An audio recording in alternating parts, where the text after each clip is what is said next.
Everyone, thank you for joining us. We'll be getting started soon. We're just going to let folks trickle into this Zoom space and we'll get started in a couple minutes.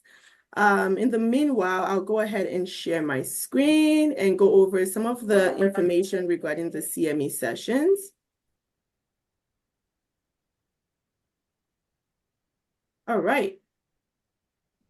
So this is, and welcome again, this is our series, the Case-Based Learning Collaborative on Stimulants, CME series. We have it on the first and the third Fridays at 12 p.m. to 1 p.m. Pacific Central Time. Some of you all started with us a year ago, and we're starting again in our second year, so we're excited about that. I'm hoping that you're actually seeing the correct slides. Okay, all right, perfect. So this series is actually hosted by the UCLA Department of Family Medicine in partnership with the Center for Behavioral and Addiction Medicine and our Los Angeles County Substance Abuse Prevention and Control Program and the UT Southwestern Clinical Trials Network Big Southwest Node. So the objectives for this series, you've seen this all over the flyers and the information that has gone out. So I won't spend too much time on this, but the goal is to pretty much share a space for providers to discuss treatment options in regards to stimulant use disorders. So just housekeeping items. We use the Q&A. You can use the Q&A for questions and the chat for comments. Feel free to kind of switch it around if you want. I know some folks find it easier to use the chat, so please do so if you want to use the chat for your questions and comments. We also do encourage you to participate fully in the series in terms of like answering questions and sharing cases if you have some as well. This is a learning session, and so we wanted to make sure it's as interactive as possible. Now, the speakers are going to go over some cases, so feel free to raise your Zoom hand or use the chat or the Q&A to engage.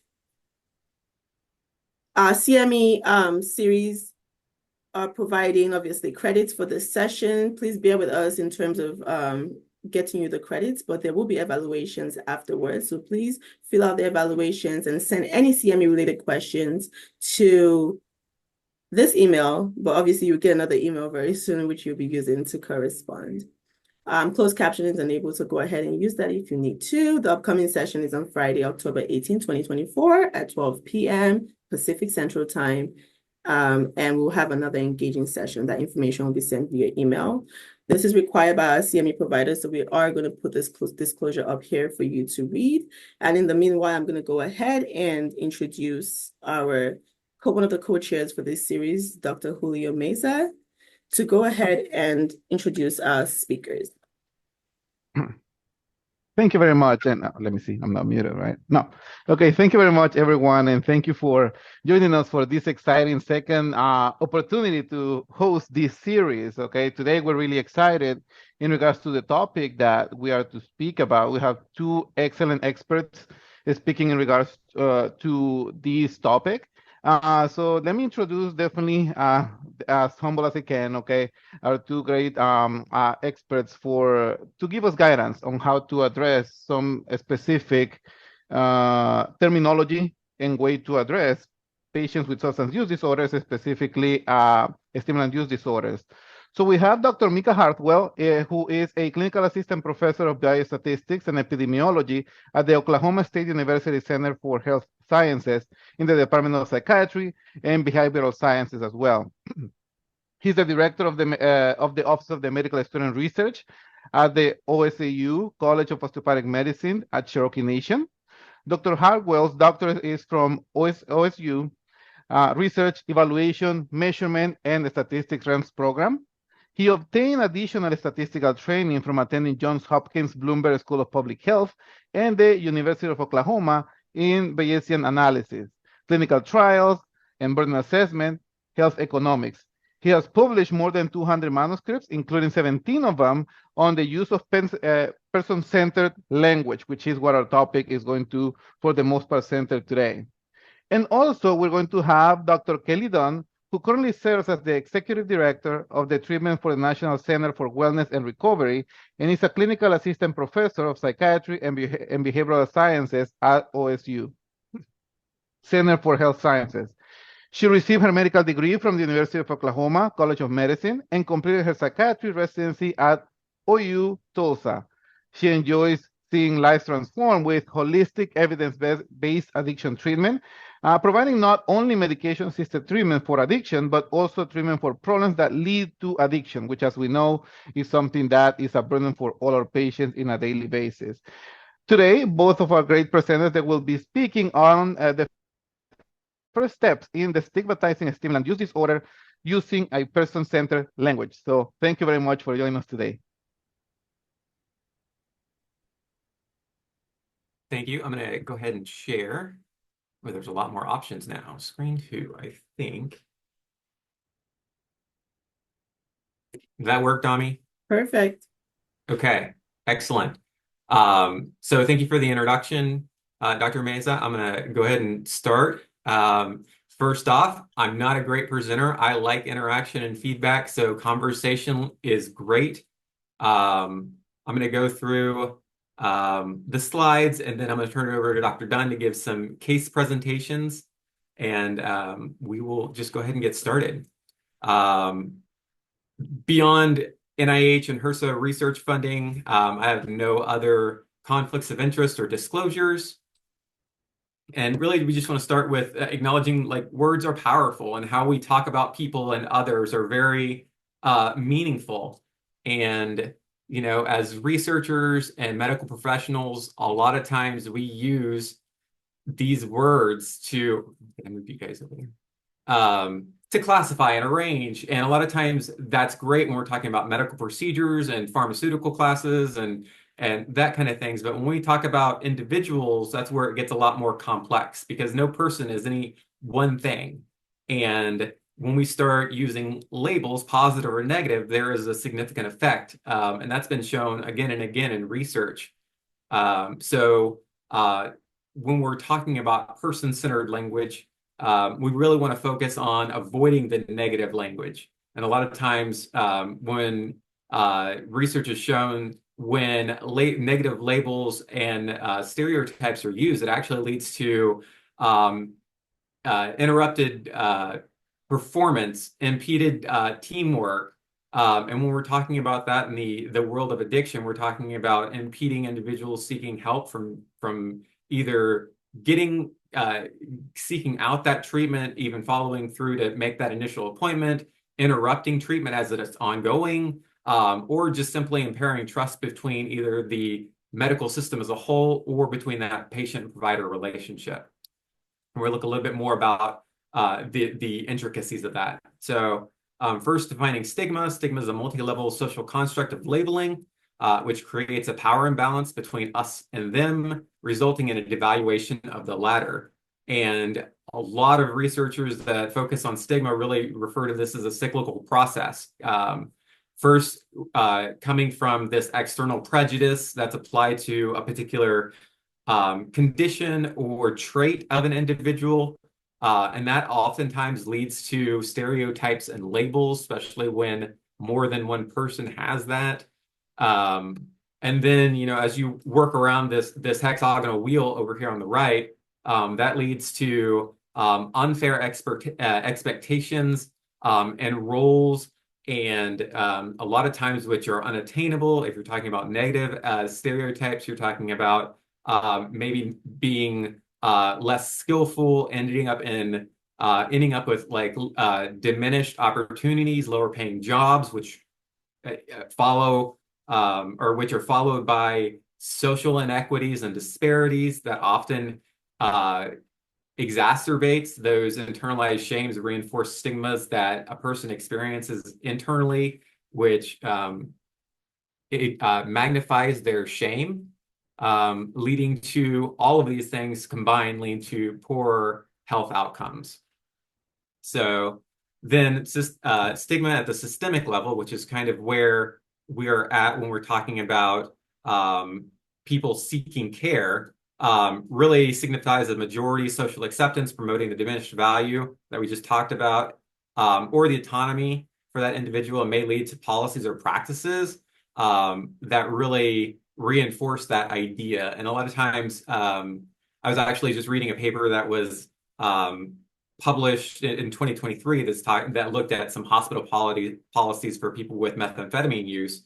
And one of the common policies for hospitals is that individuals with known substance use sometimes get searched upon admission or upon entry. So even that may deter individuals from seeking care. So moving on, a history of person-centered language. One of the first things that we can do, especially if the Hippocratic Oath is at first do no harm, is really focus on the way we talk about individuals with substance use disorder and how it's written about, how it's adopted in our policies. So a history of person-centered language started in the 1970s when sociologists and psychologists started this major advocacy campaign for individuals with disabilities and mental health conditions. And that led to some narratives being changed at the government level and some disability acts. But it didn't really take off until the Denver Principles came around in 1983. Early stages of the HIV pandemic. This is when individuals were acquiring HIV at record levels, and it wasn't discriminate based on wasn't really discriminative based upon income level, which is kind of the disparity we see now. But it was affecting all kinds of individuals at all kinds of socioeconomic levels, and they really came together to form the Denver Principles. And this was like the first social group that was like, when we are labeled, it puts this stigma upon us that is really hard to overcome. It's hard to get treatment, and anybody who's around during the early 80s to mid 90s know how bad the stigma was, even in the medical systems that were trying to create systems of care for these people. But the Denver Principles basically say we condemn attempts to label us as victims, a term which implies defeat, and we are only occasionally patients, a term which implies passivity, helplessness, and dependence upon care with others. We are people with AIDS, and that's kind of the initial stages of where person-centered language evolved. In the 1990s, the APA established guidelines to remove labeling individuals by their disease or condition. So that was in the American Psychological Association. In 2001, the IOM adopted a patient-centered approach, and they actually incorporated terminology to specify language in there, care that's respectful and responsive to individual patients' preferences, needs, values, and ensuring patient values guide all clinical decisions. And then 2008 was the first ratification of the AMA guidelines that actually had PCL guidelines in it.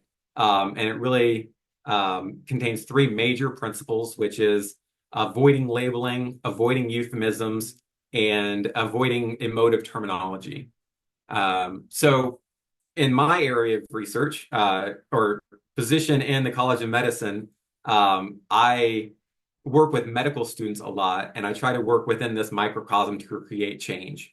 So when I was doing some research in this in early development, it really started with some of our faculty lecturers, and I kept hearing non-person-centered language used in some of our lecturers, not throwing anybody under the bus, and definitely not Dr. Dunn. Dr. Dunn's been an amazing proponent of this. But I was like, we shouldn't really be doing this. And I was like, where does this stem from? Is this a public health factor? Like, we always look for the most upstream area to start creating change, or at least identify where that change needs to happen. And so, being a methodologist, I was like, well, we need to look at ourselves first. How are we publishing this in the medical literature? And so I created this flowchart. Medical research really is the superseding facet of all this unidirectional transfer of information.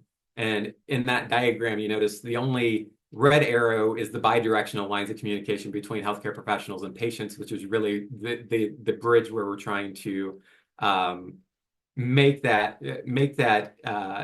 connection where there's no stigma, where it's a collaborative process of people needing care, seeking care, and people who can provide that care. So the unintentional use of subversive language by medical researchers can increase perceived stigma and anxiety between individuals needing treatment and providers. And that's been shown over and over again. And I'm sure everybody watches the news and sees segments on addiction in the news where it's like our news broadcasters literally translate what was in that medical research paper, and it just reiterates that stigmatizing capacity. Conversely, the intentionality of using person-centered language can reflect researchers and research communities' acceptance of individuals beyond their singular condition of addiction, and empower them in following through with care. So multiple studies have looked at non-PCL in the news and media. We wanted to look at it at this top level, the most upstream source, before it gets down into the medical education and faculty textbooks, and then reiterated to healthcare professionals and medical students. So I know this paper is on alcohol use disorder, and our talks on stimulant use disorder, but the language is predominantly the same when we're talking about using person-centered language. So this is a seminal paper that I wrote on the use of person-centered language in scientific research on AUD. These are the AMA standards of care: avoid labeling, avoid describing people as victims or using emotive terminology, and avoid euphemistic descriptions. So we compiled a list of words based on SAMHSA's substance use disorder guide. And basically we did a random search of AUD literature. And what we found was about 80% of literature used non-person-centered language. Nearly 70% used the word drinker in it just as a label. We did find alcoholics was used quite a bit. And the emotive language was found 42% of language of articles. So this is obviously within medical research. We're not adhering to the AMA guidelines, nor are we actually doing that first responsibility of doing no harm, because really the way we talk or engage with people and community is that first step to moving beyond the stigma. So we did a follow-up to the AUD paper looking at just clinical trials and how often potentially stigmatizing terminology was used related to outcomes and processes. We found about 80% used, we called it STOP because it's a fun acronym, stigmatizing terms for outcomes and processes. Dropout was found in 40%. When I label somebody as dropout or dropping out of the study, that has that connotation of not finishing high school or diminishing what their abilities may be. And then most of the other terms were specific instances where the treatment modality was kind of classified as a binary variable, which we all know that recovery is an ongoing process. There's not a win or lose option. It's let's make it day by day or week by week, and it's an ongoing process. So here's some other works that we've done on the use of PCL. Basically, among all studies, we found that we're not really good as researchers of following that person-centered language approach. I think one of the ones that bothered me the most was looking at research related to childhood obesity. And that's a good paper. It got noted in the obesity guidelines and some other things, but beyond stigma, beyond addiction, it's not person-centered language isn't being approached well at all within the research. And then another study looked at the use of stigmatizing language in patient medical records, which is extremely critical now that patients have access to what's in their medical records. And a lot of times, so this study by Park et al. Found the majority of negative language was not necessarily explicit. It wasn't necessarily labeling, but fell into categories that were questioning patients' credibility, expressing disapproval or reasoning, stereotyping by race or social class, portraying the patient as difficult, and emphasizing physician authority over the patient, which are all power imbalance and stereotypes that are critical in overcoming from our end to make sure that people are seeking care and feel welcome when we're doing so.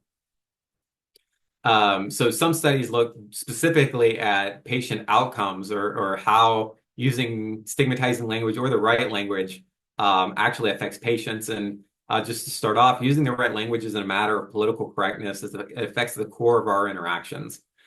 because changing language can act as a catalyst for the way doctors think or approach patient care. Reflecting on updating the words we use might be considered a part of a broader movement to support and promote collaborative doctor-patient relationships. And then another study looking at stigmatizing language in relation to obesity. Again, just looking at how stigmatizing language affects patient outcomes. This is on child obesity. 35% of parents whose physicians use stigmatizing language during visits said they would seek a new doctor. 20% said that they would avoid future medical appointments. And more than 36% said that if the doctor used stigmatizing language towards their child, they'd place them on a severe calorie restriction diet, with or without advice from the medical professional. So just translating that into addiction, it's critical that we use appropriate terminology and try to make it as welcoming of a place as possible. So one of the things that typically comes up is when I talk about this or present this is, what do I say if somebody comes in and says, "Hi, my name's Mike and I'm an addict"? Well, the idea is not to necessarily repeat their terminology, but as a clinician or psychologist, the idea is to try to help them rewrite their internal dialogue, right? So we want to help them move past the idea of this single thing defines them and how we can help them better their lives or improve whatever barriers they're currently facing. Suggestions to improve patient-centered care via language.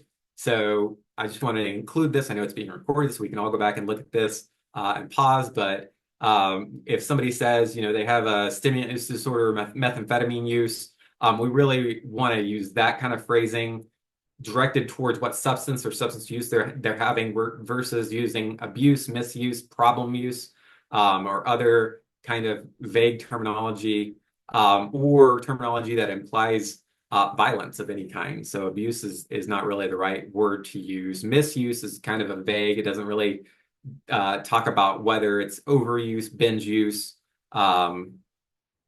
anything like that. Person in recovery versus clean, sober, and several to go on here. But there's also, descriptives and medical systems here that we want to make sure that we avoid, like dirty and clean test. We don't want to use suffering with. We would prefer use experiencing. Somebody who abuses the system or a frequent flyer. Instead, maybe we want to refer to them as utilizing services when necessary, or making the most use of the services available. Discharge to aftercare. We want to make sure we use connected to long-term recovery management. And within writing, obviously that's something I do more than give presentations. One of the things I came up with was a system to check what kind of terminology we use in medical papers when we're writing manuscripts and such. And initially, I devised a way to do this within Adobe itself, which is the steps you see here. So you can come back and pause this and go through these steps. These are the words we use in all of our papers that have been published. So you can copy this word list and insert that into a text file and use that previous slide to check a manuscript for that. This is what the output looks like when you do so. It can catch terms like abuse, abuser, difficulties with, relapse, those kind of terms. It'll automatically put a little red box around it. But we've also developed a website. It's called perspectivecheck.com. It's absolutely free to use. We try to take all the red tape out of it. Literally, you can upload text and a text file, whether it be a Word document or a PDF, and it will check for all of those words we just highlighted. And any sentence that it catches with stigmatizing language in it, it'll automatically extract that particular sentence, send it to Gemini AI, and return reasons why it was potentially stigmatizing, and it'll also provide 2 alternatives for it. So you have reasoning, what the sentence was, and some alternatives. And then going back to my microcosm, before we get to this particular slide. I work with medical students on a regular basis, and I found that having them read that AUD paper that I showed a little while ago was very influential. And I start with that as number one, I want you to read this so you know how to write an introduction. I wrote it very specifically, not only because I'm very passionate about the project, but in a way that, hey, this can guide how you write an introduction to a medical manuscript. Not only does it get them a good structure and flow to how to write with transitions throughout, but it also is very critical in forming how they will interact with patients in the future. And I've had several students come back and say, I really appreciated you making me read that. But then I've also noticed it in other lectures, and I've talked to other faculty members about it, which is great. And then, just as you guys are here, you guys are going to be the next microcosms where this can flow out of. When I was finishing my PhD, I had a friend who was doing a study that looked at where the most influential aspects of hospital organizations and care practices are, and how certain things catch on. The particular item that she was looking at was flu vaccine and how that spread throughout the hospital. And she was working on a Bayesian analysis, which is a fun process to look at. But what she found is really after the rock stars in the hospital, the doctors who were influential got the flu shot. Everybody in their surrounding area got the flu shot as well. So I just want to encourage you guys. You guys are the rock stars in the addiction treatment within your fields. So it can start with you and it will spread. Me being a researcher who works with medical students, I can attest to that. Like, I don't consider myself a rock star, but I've touched multiple people and that has really spread. So we just want to finish on this last slide before we get into the case discussion. I came across this article by Dr. Martin and some other people, and I found it was really valuable in kind of addressing hospital guidelines and surrounding substance use policies. And it had some really good guidelines, and it was very, it was laid out in a very clear format, lots of good history, but it was how Zuckerberg San Francisco General Hospital and Trauma Center went about revising their substance use guidelines to very much be patient-centered care. So Dr. Lawrence or Dr. Bryant, did you have a question? I see your hand is raised. Yeah, can you hear me? Yeah. Yeah, thank you. Fantastic presentation. Just one comment. I have been in long-term recovery for 33 years. I also work within the field of substance use disorder in terms of research as well as in terms of training. And so whenever I am identifying my own lived experience, I identify myself as a person in long-term recovery professionally. However, I'm also a member of a 12-step program. And in that 12-step program, we all identify ourselves as addicts recovering from the disease of addiction within that community, because that is the one thing that binds us all together in singleness of purpose. And for 33 years, that's how I sort of have identified myself within that particular genre. And so when a person determines what they want to be called, then I think that is something that we should respect. Absolutely. So again, in professional circles, we try and maintain the preferred language as opposed to those stigmatized language. But I guess the other thing I want to say is one thing that is probably more destigmatizing than anything else is when we tell our stories and when people are able to put a face to what we are talking about. And I've had the privilege of being able to, in working in the field, be my authentic self and, be able to share my lived experience in that sense, being able to help destigmatize HIV and substance use disorder by simply just living and being my authentic self as well. So great work. Hey, Lawrence, thank you for sharing. I have a follow-up question with for you. I'm, familiar with the 12-step programs and kind of how you all introduce yourselves. I'm curious, do you think you could bond in the same way as identifying yourself as people in long-term recovery versus an alcoholic or an addict? I mean, I think that's historically how it's been done, but do you think that AA or 12-step groups would alter their power if they transformed to PCL language as well? I think just, for example, in Narcotics Anonymous, that's the program I've been in. It's still very active in. It is part of, and I don't represent Narcotics Anonymous. I'm just sort of sharing my experience. But we're very, very clear that how we identify ourselves.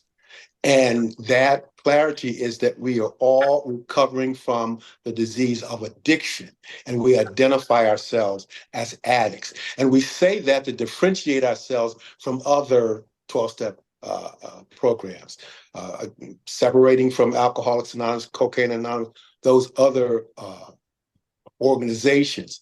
And so in our clarity, and again, in that one thing that binds us all together, to say that we are all recovering from the same disease, we identify ourselves as addicts.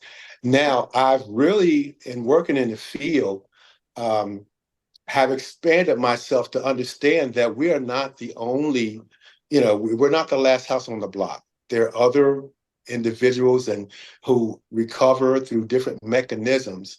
And I've even, again, in my professional circles, I don't even just, identify myself as an addict, identify myself as a person in long-term recovery, and also using the associated preferred language as well. Thanks for sharing. I think there's one more hand up. Oh, I was also going to, hi, Yeah. thank you so much for the presentation, Dr. Hartwell. I'm excited to see your presentation too, Dr. Dunn. I'm one of the addiction medicine fellows. My name's Lexi. I also just wanted to make sure we're also getting to the chat questions. Yes. So I just wanted to maybe interject and then we'll get right to you. And then how do you pronounce your name? Is it the hand in the chat? Is it Naranifa Bernabe or? Smitty, yeah. Okay, perfect. All right, so we'll get right to you, okay? So one of them is from Dr. Ortiz in the chat earlier, and they had asked, they've said it was a really great research. I'm thinking to the Gemini. And then they said any leads or recommendations for a perspective check using Spanish patient-centered language. Not yet.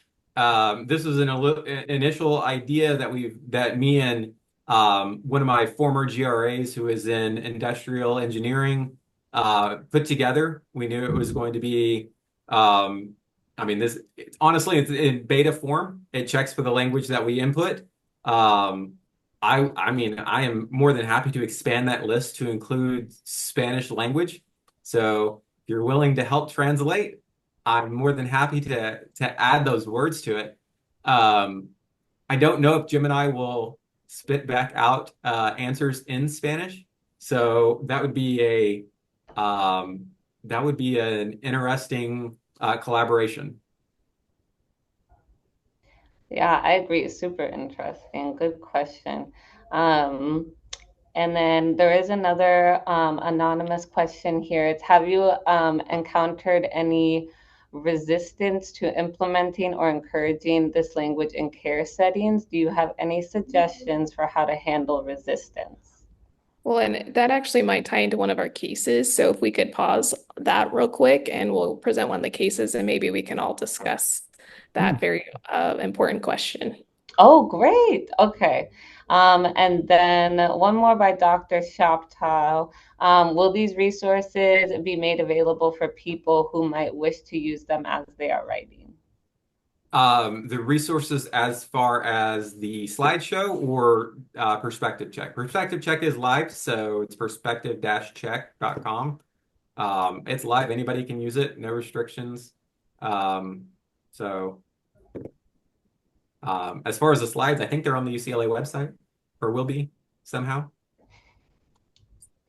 All right, fantastic. Thank you, guys. And then I know we will get back to the hand raised earlier. Naranifa?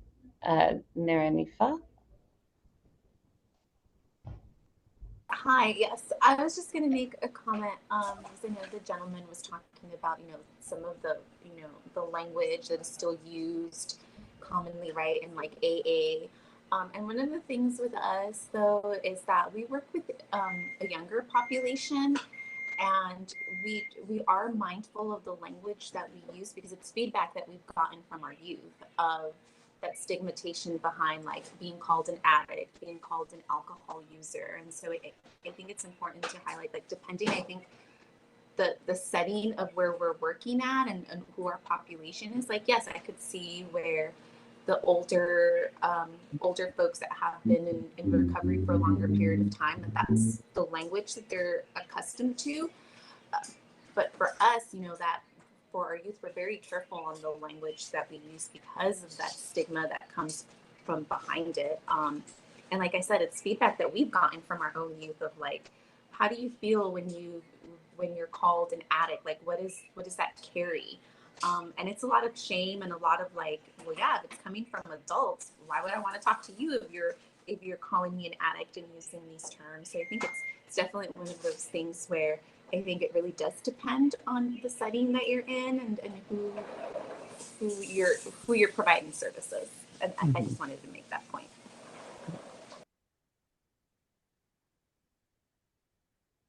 Definitely agree. If it's okay, if we could present the cases just so we don't run out of time, and then we can continue our discussion if that sounds okay for everyone. Okay. Micah, you want to advance? Perfect. Okay. Case number 1. Sarah, a 29-year-old woman, sought treatment for methamphetamine use disorder at the clinic. She had been using methamphetamine for nearly 6 years with periods of intense daily use. Sarah was motivated to quit after facing severe health issues and losing custody of her 2 children. She entered the clinic with high hopes, but quickly found that the language used by staff made her feel judged and alienated. So, encounter 1, initial consultation. During her first consultation with the physician, Sarah was asked, "How long have you been tweaking?" The physician referred to her as a meth addict several times during the conversation. When the physician discussed her treatment options, he used language like, "Once you're clean, you'll see things more clearly, and as long as you stay away from meth, your life will get back on track." Next slide. So to open up to the group and kind of extend our discussion that we're already having, how might the terms tweaking and meth addict impact Sarah's experience in this clinic? And how might the term clean versus dirty impact the way both Sarah and others view addiction? So I'd love to open it up to the group on those questions.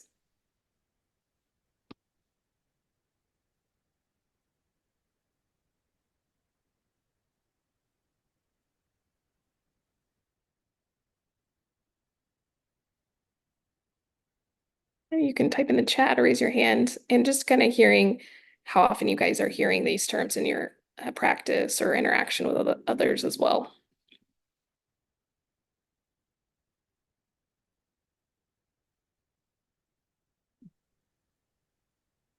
Well, I guess I could speak to it to try to get the ball rolling as well.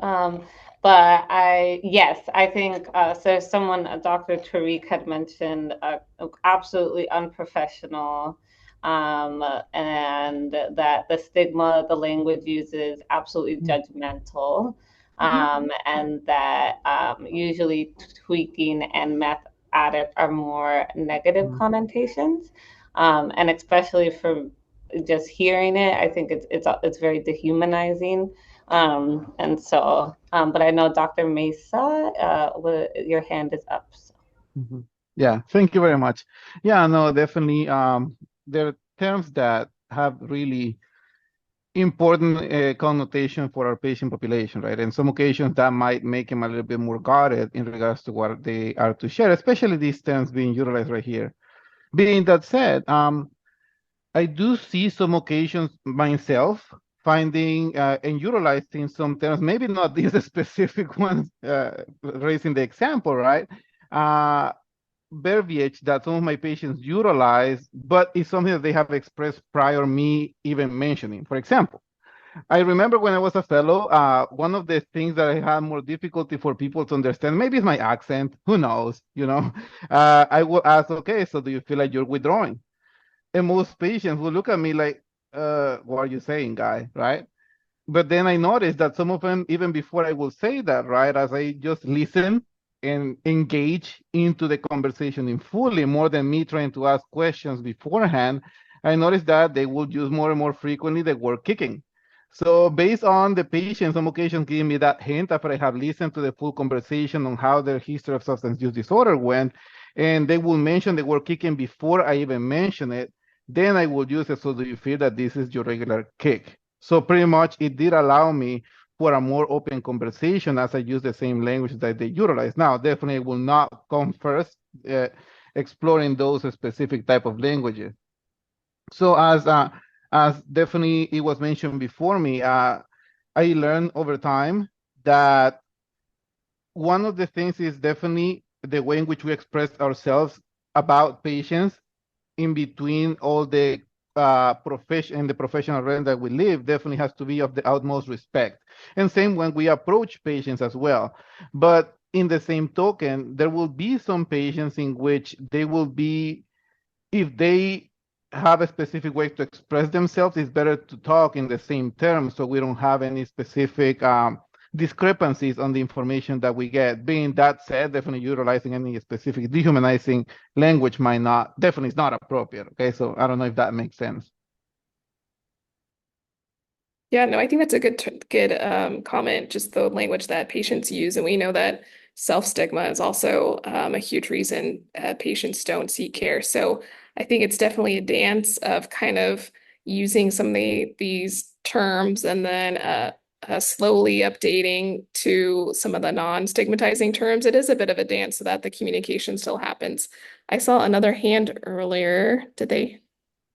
I think Miro. Yes. Um, Oh yeah, that was me. Yeah, I can speak. I kind of saw like someone in the chat put what I was gonna say. But to expand, I think like using the words tweaking or meth addict, like especially in a first appointment, kind of assigns a label that Sarah is like does not feel comfortable using, and so that immediately alienates her from exploring or like speaking more to experience because like it kind of tells her that like she going to like the clean versus dirty impact kind of tells her that she is inherently something that is dirty. And that's something that is not what is society like not as ex not accepted by society. Sorry, I'm stumbling over my words. So it's something that you inherently are dirty and like labeling the whole of oneself as dirty is like you're impure, you're not good. So using those terms that like it just kind of assigns the person as a whole this Mhm. connotation of being bad, and you shouldn't be bad. That makes sense. It does, and it's in what other field of medicine, if someone is struggling with a disease process, are they considered dirty? I honestly can't think of another example in medicine, but somehow in this field, that's kind of the way it's still often referred. I probably hear clean and dirty from patients referring to themselves more than any other term. And Dr. Shoptaw asked a really good question that I want to open up to the group. If, for people working on updating their language and kind of setting an example in the clinic, what are some recommendations for people working in clinics who do overhear a coworker using words like addict or clean and dirty? Has anyone kind of had some successful conversations about this in their areas? Well, just to add one thing that kind of, I guess, answers this a little bit as well. I think one of the problems with labeling people like this too is not necessarily even I think when you think about them seeking care in general, if they then feel labeled, they might not have even been in the hospital or in the clinic for help with their substance use, and then you're discouraging them from having like any kind of therapeutic relationship with the providers, and it then becomes like a barrier for them to get other basic medical care, not even just like treatment for their addiction, because they may not even be in a place where they're ready for that when you do see them, but certainly not opening the door for that or any form of harm reduction. And so I think one of the things that comes to mind first in terms of addressing it when you're overhearing it from other people is I think just honestly pointing out some of the like great points people have already made here and explaining those exactly what's been said, that we're discouraging patients from feeling comfortable in the clinic, and explaining how and why those terms are problematic. I find the comparison to other medical problems in particular a really good way to frame it. But I think I see just a couple people in the chat talking about some language, but I see that Lawrence has raised his hand again, if you want to share. Yeah, just real quickly. One of the things that I often talk about is cultural humility. And part of that is, as healthcare providers, making sure that we educate our staff on things like this, on preferred language. The ATTC, Addiction Technology Transfer Center, has a beautiful document that really has preferred language versus stigmatized language. And I just print, it's a one pager. I print that out. I stick it right next to my computer. And it's just a document that we can use that as we're communicating, as we're, whatever we're writing, we're making sure that we're using a preferred language. But as part of cultural humility is an ongoing educational process for ourselves first. Learning different cultures, learning appropriate language, that kind of thing, but also making sure that we're educating our staff, as well as making sure that once our department and our staff is educated, those organizations that we're referring to or that we are interacting with, making sure that they're on the same page as well, in terms of making sure that our language is respectful and affirming. Yeah. Thank you, Lawrence. I think that's a good point, that culture of humility. And that's often how I would approach a coworker or, someone who I first have a relationship with, is really saying, I'm still working on this too, but we're really trying to work towards changing our language to this, and kind of not necessarily telling them they're wrong or coming off judgmental, but more as a collaborative effort for us to update our language together. I think that is often well received, in addition to being very intentional with things that Lawrence was mentioning of kind of training staff. We have some hands raised. Julio and Bridget, one of you guys want to share? Oh yeah, my apologies. I Sure. think I just sorry. Good afternoon. Before Yeah. we moved on from the case study, I wanted to mention that the verbiage around as long as meth is in your life, basically that your life is not going to improve at all, that gives a feeling of hopelessness, whereby if I'm not ready to stop completely right now, that there is no hope for me, or if I do make an attempt and then have a return to use again, I am deemed hopeless and a failure. Yeah, and I think to add to that too, you're giving people an expectation that is when they stop using, everything will be fine, and that may not be the case, and at which point patients may question their sobriety if not everything's working out like the way they were told. But I do want to address some of the comments people made. One, Justin made a great suggestion that when he hears people say something particularly stigmatizing, the suggestion to ask whoever said that to maybe clarify what they meant by that. And I think that's a great way to maybe encourage a little bit of self-reflection. Perfect.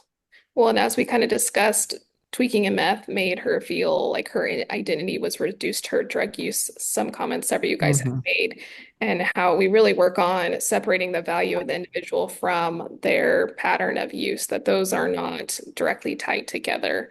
And I think patients really feel this when it's expressed in your language and in the culture of the clinic or the environment you're in. And so we have one more case. Let's advance the slide one more time. Oh, I think we went backwards. Let's go. Here we go. Dr. Dunn, an addiction psychiatrist, has been working to avoid stigmatizing language in her practice. During a meeting with her clinic administrator and their IT support team, Dr. Dunn described some edits to a form, replacing commonly used terms such as substance abuse to substance use for their small addiction medicine clinic. A year later, this administrator and IT support team were working on rolling out a web-based EMR for several virtual care lines with a company that works nationwide. As they worked to develop templates, they submitted requests to update the company's standard template to reflect non-stigmatizing language, remembering their conversations with Dr. Dunn a year prior. These templates were used for other sites and non-mental health service lines. Next slide. What are some challenges you might face updating your language to non-stigmatizing terms, and how do we create buy-in from stakeholders and patients to adopt PCL?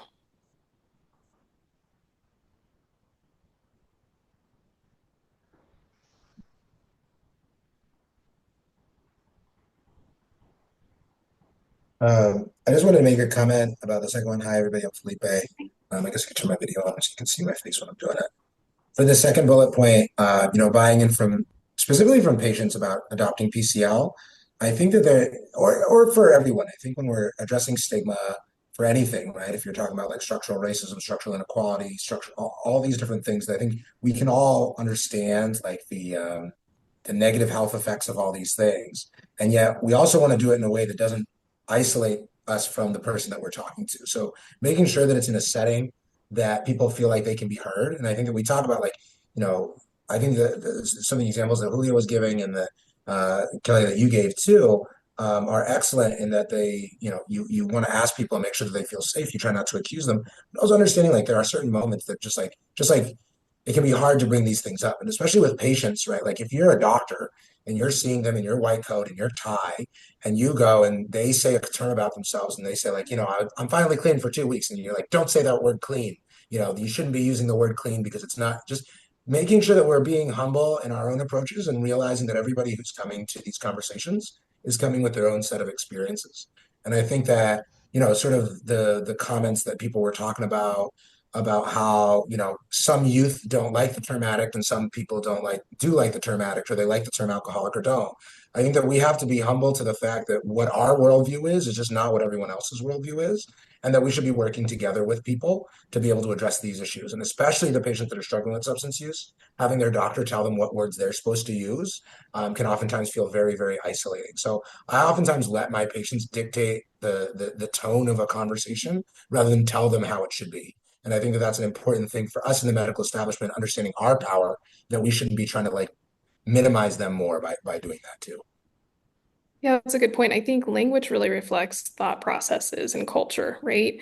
And so if we're just, the PCL police all the time, I think that we miss the point of really being curious and helping patients and stakeholders be curious of the thinking patterns that they have.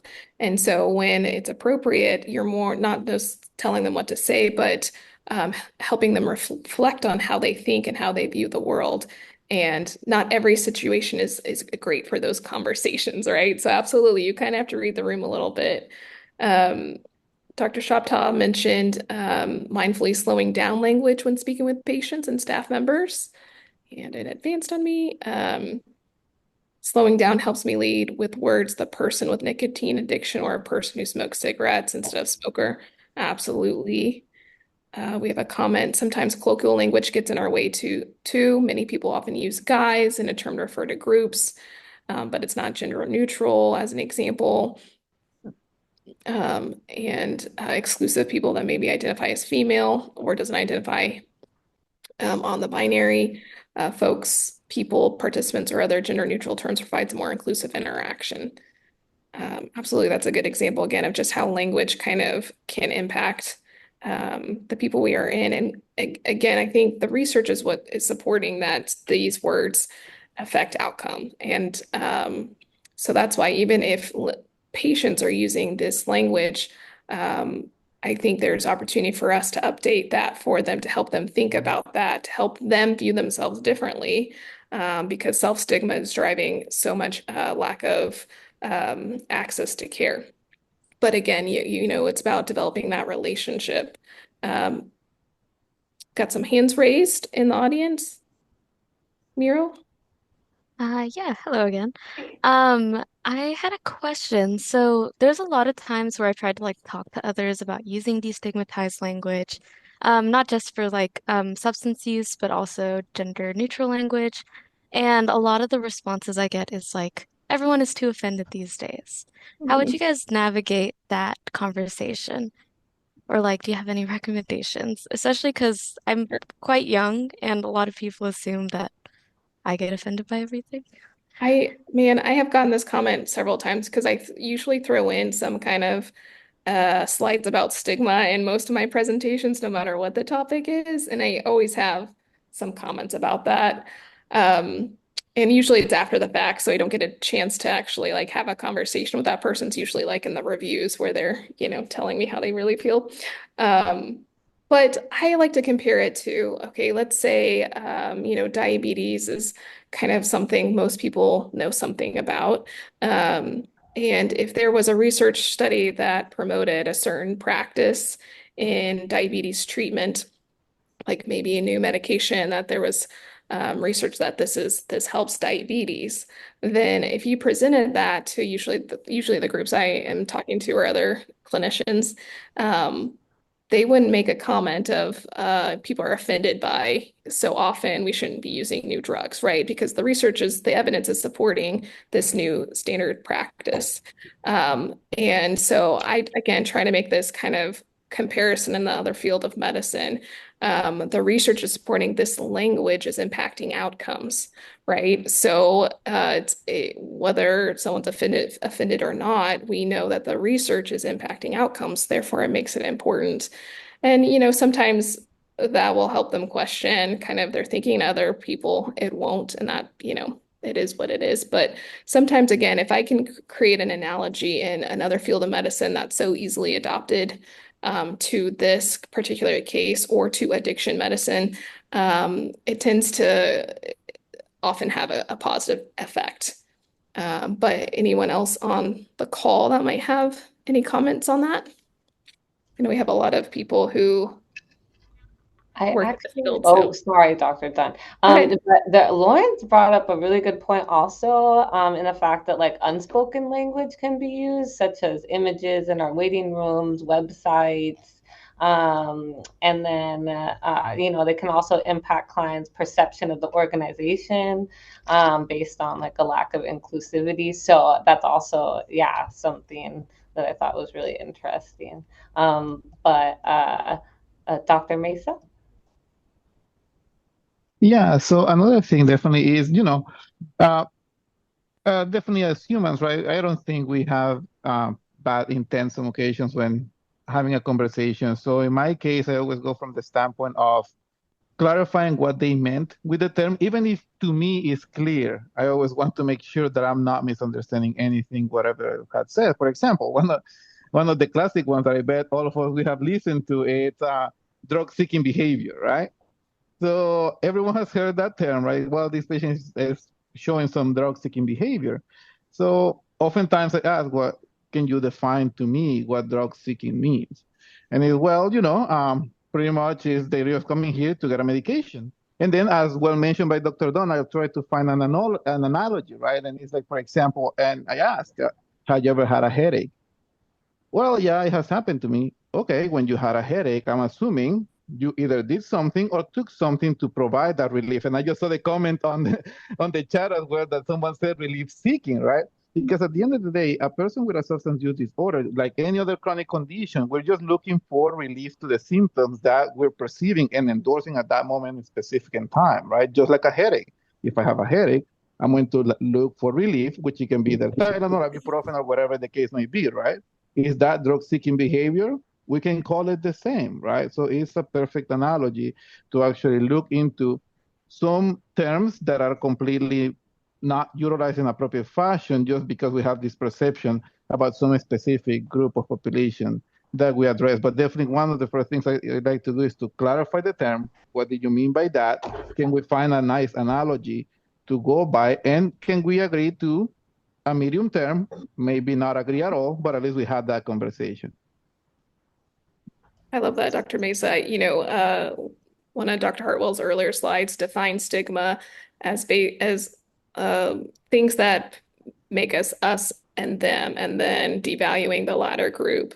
And so any conversation where we bridge the gap between us and them, I think we're really combating that stigma. And that was a perfect example of that, of how there isn't an us and them, that we have the same behaviors as them in that scenario.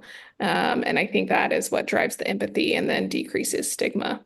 Mikey, I think there's one last slide. I just wanted to conclude with this slide that small, meaningful conversations can have a big impact, such as this case that really has changed language on an EMR platform that's going to be used by multiple specialties in our healthcare system. So don't ever diminish, like, one small conversation with somebody does make a difference. And it's, you don't have to be it takes all of us. You don't have to be the top of the organization to really kind of change the way people think. And again, language reflects how people think about themselves and how they think about the world. And so together, if we're all kind of challenging language, we're also kind of challenging thinking. And I think that's one of our roles here. So I don't know how strict of time, but I wanted to make sure I wrapped up that case. Yes, thank you so much. Oh my God, round of applause. That was amazing and really great discussion. I didn't want to be a party pooper, but it is that time now, 2 minutes after, and I know that we have some closing remarks. So if anyone has any very burning questions, we could try to get to it, but otherwise I'm going to turn it over for some just a wrap up, okay? I do expect an invite to that picnic though, so yeah, finally. Thank you, Drs. Hartwell and Dr. Dunn. I also looked at the date for the picnic myself, but thank you for the invitation to everyone. We really appreciate this critical conversation that you've had today on just the considerations around like stigma and language for treatment of stimulant use disorders. And I'm sure that everyone who was here has gained a lot from the conversation. Thank you for such an engaging conversation. By the way, I love that, people were able to interact a lot during. Thank you all for joining us today. The next series or next session is on Friday, October 18th, same time. We'll be sending out an evaluation for this particular session, so please complete that. If you're requesting CME credits, again, we ask for your patience, but please complete the evaluation, and we're going to work with the CME office to ensure that we get you your credits for this session as well. The recording will be available online, and we will share this in an email as soon as it's ready for you to view. The recording and slides actually will be available online on the UCLA Family Medicine website. Thank you again, everyone, for joining us. Thank you for the great presentation, our speakers, and we'll see you all at the next session. Bye. Thank you.